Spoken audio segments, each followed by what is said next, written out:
Doctor ortho Ayurvedic oil और capsule, अब दर्द भी घुटने टेकेगा। पीएम मोदी का 28 फरवरी को अजमेर दौरे को लेकर अजमेर प्रशासन पूरी तरह सक्रिय, विभिन्न विभागों की टीमें अलर्ट मोड पर।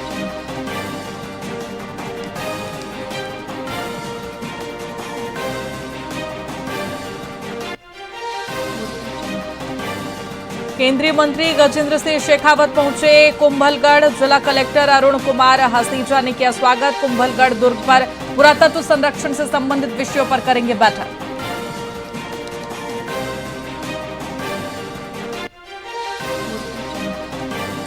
राजस्थान के 64% हेल्थ केयर सेंटर पर एम्बुलेंस ही नहीं, 2% सेंटरों का स्टाफ गायब मिला। हेल्थ डिपार्टमेंट ने 560 सेंटरों पर किया सर्वे।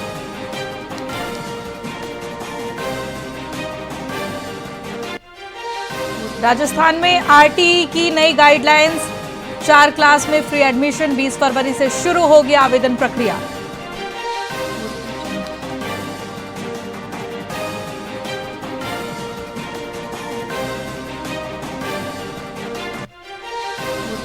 डिप्टी सीएम प्रेमचंद बैरवा के काफिले की गाड़ियां भिड़ी, भाजपा नेता की कार अचानक बीच में घुसी। प्राइवेट स्कूल के कार्यक्रम में जा रहे थे नेता।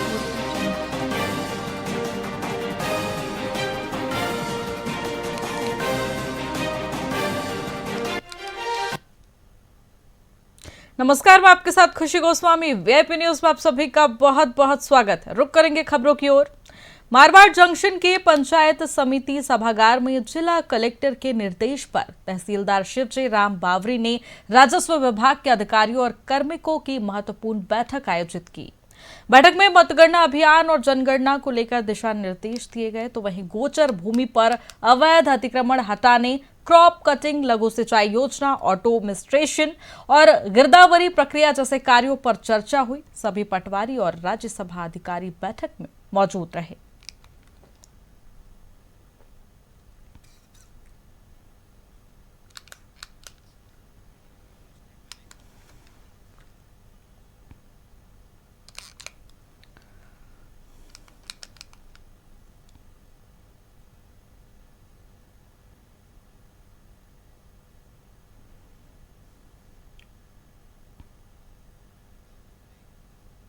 मरुस्थलीय प्रदेश की स्वर्ण नगरी जैसलमेर का रेलवे स्टेशन अब विरासत और आधुनिकता का संगम बन गया है।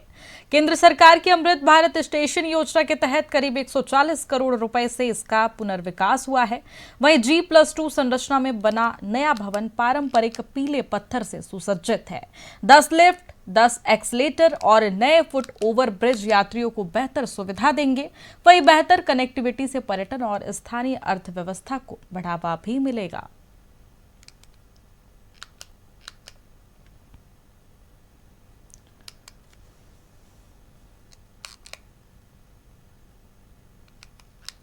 जोधपुर डिवीजन में इस समय 15 अमृत भारत स्टेशन लगभग बनकर तैयार हैं। इसके अलावा जैसलमेर स्टेशन भी जनता को समर्पित किया जाने वाला है। जैसलमेर स्टेशन लगभग 150 करोड़ की लागत से बनकर के तैयार है और सारी सुविधाएं वहां पर उपलब्ध है। हम आपको बताना चाहेंगे कि वहां पर सिर्फ जैसलमेर ही नहीं, उसके आसपास के स्टेशनों को भी सीसीटीवी सर्विलांस की व्यवस्था की गई है और नया सीसीटीवी रूम बनाया गया। जैसलमेर स्टेशन पर कोचिंग फैसिलिटीज को बढ़ाते हुए नई नई ट्रेनों को चलाने के लिए वहां पर हम नई सिक लाइन, पिट लाइन और इसके अलावा व्हील लेथ की व्यवस्था करने जा रहे हैं। ये व्यवस्था भी आने वाले लगभग 3 महीनों में पूर्ण हो जाएगी। हम आपको ये भी बताना चाहेंगे कि कुछ नई ट्रेनें इन व्यवस्था के बाद जैसलमेर से प्रारंभ की जाएंगी। जैसलमेर के लिए और जोधपुर डिवीजन के लिए खुशी की बात है कि हमारे पास कोचिंग फैसिलिटीज डेवलप होने के बाद हम पूरे देश में नई ट्रेनें भी शुरू कर सकेंगे, ट्रेन को मेंटेन भी कर सकेंगे और सुरक्षा और संरक्षा को सुनिश्चित भी करेंगे। हनुमानगढ़ के नोहर में नेठराना सर्व समाज ने छात्र अभिषेक शर्मा की संदिग्ध मौत का खुलासा करने की मांग को लेकर गोगामेड़ी थाने का घेराव किया। प्रदर्शनकारियों ने थाने के सामने सड़क जाम कर न्याय की गुहार लगाई। वहीं जिला पुलिस अधीक्षक हरिशंकर ने अज्ञात अपराधियों की गिरफ्तारी पर 25,000 रुपए इनाम की घोषणा की। वहीं पुलिस जांच जारी है, लेकिन अभी तक कोई ठोस सुराग नहीं मिला है।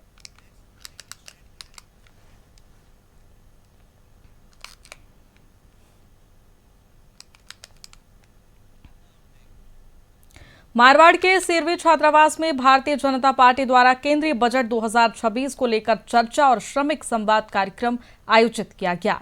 कार्यक्रम में ओबीसी प्रकोष्ठ प्रदेश मंत्री शशि प्रकाश सहित पार्टी पदाधिकारियों ने भाग लिया। वहीं वक्ताओं ने बजट को श्रमिकों की आजीविका सुधारने और रोजगार बढ़ाने वाला बताया। आपको बता दें, संवाद के दौरान श्रमिकों को बजट की जनहितकारी व कल्याणकारी योजनाओं की जानकारी दी गई और उनका लाभ उठाने की अपील भी की गई।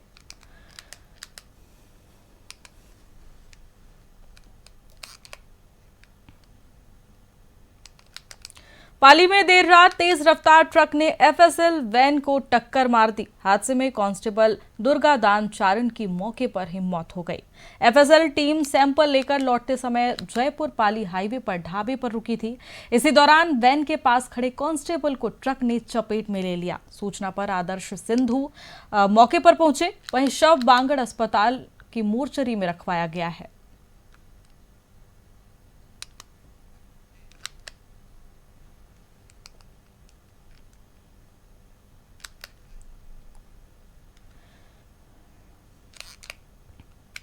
बीकानेर के वेटनरी कॉलेज परिसर में अखिल भारतीय किसान सभा का 3 दिवसीय सम्मेलन शुरू हुआ है। आपको बता दें, कॉमरेड गिरधारी लाल महिया ने कहा कि अमेरिका के साथ हुई कृषि डील और पाम ऑयल के आयात से बीकानेर के मूंगफली और दूध उत्पादक किसान बर्बाद हो जाएंगे। वहीं सम्मेलन में प्रदेश अध्यक्ष की मौजूदगी में कपास और दूध के बढ़ते आयात पर गहरी चिंता जताई गई। तो वहीं किसान नेताओं ने संकल्प लिया कि वे शोषितों, दलितों और किसानों के हक के लिए बीकानेर की धरती से निर्णायक संघर्ष की रूपरेखा तैयार करेंगे।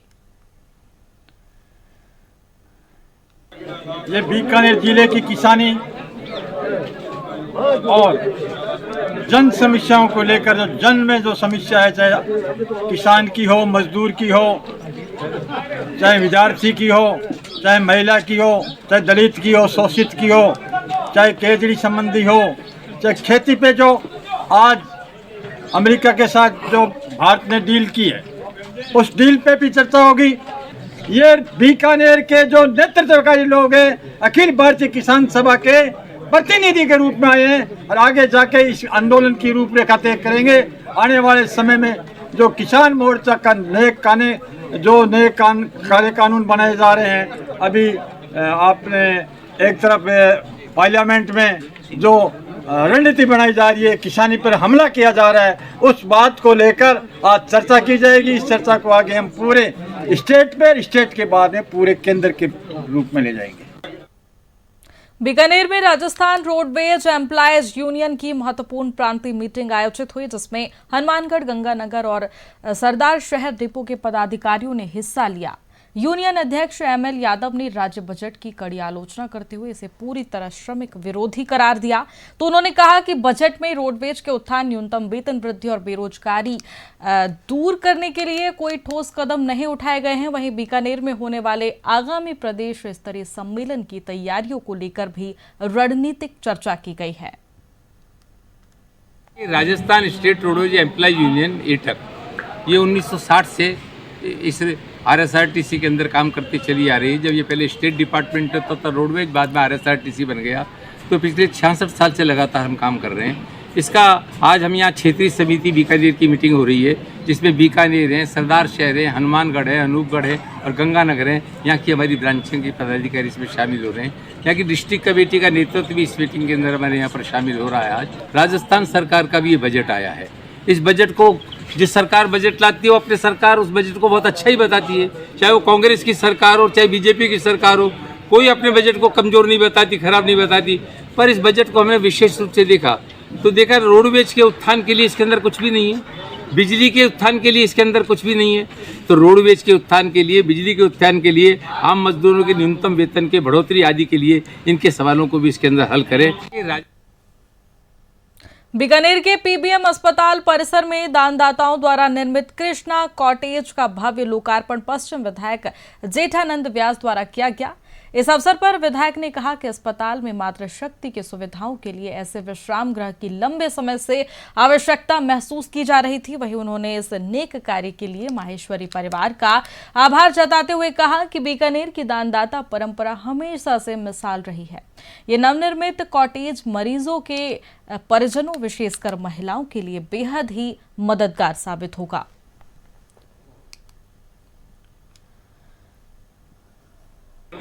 माँ भारती के चरणों में नमन। आज हमारे ये गायनिक के पास कॉटेज का उद्घाटन हुआ है। मैं मुंद्रा जी, उनके पूरा परिवार, पूरे महेशी समाज और उनकी पचीसिया जी जो उसको विशेष देख रहे हैं, उन सबका आभार व्यक्त करता हूँ कि उन्होंने जो मातृशक्ति जो गायनिक में आती है, उनको जो कॉटेज को लेकर असुविधा हो रही थी, वो सुविधा आज प्रदान करा दी है। मैं बीकानेर की तरफ से उनका आभार व्यक्त करता हूँ, उनका धन्यवाद करता हूँ कि उन्होंने बीकानेर के उस मातृशक्ति का वंदन किया है, उस मातृशक्ति की इज्जत की है जो प्रसव के समय में हॉस्पिटल आती है और उनको यहाँ कॉटेज की असुविधा होती थी, वो सुविधा प्रदान की है। फिलहाल खबरों में इतना ही। बने रहिए हमारे साथ वीआईपी न्यूज पर। नमस्कार।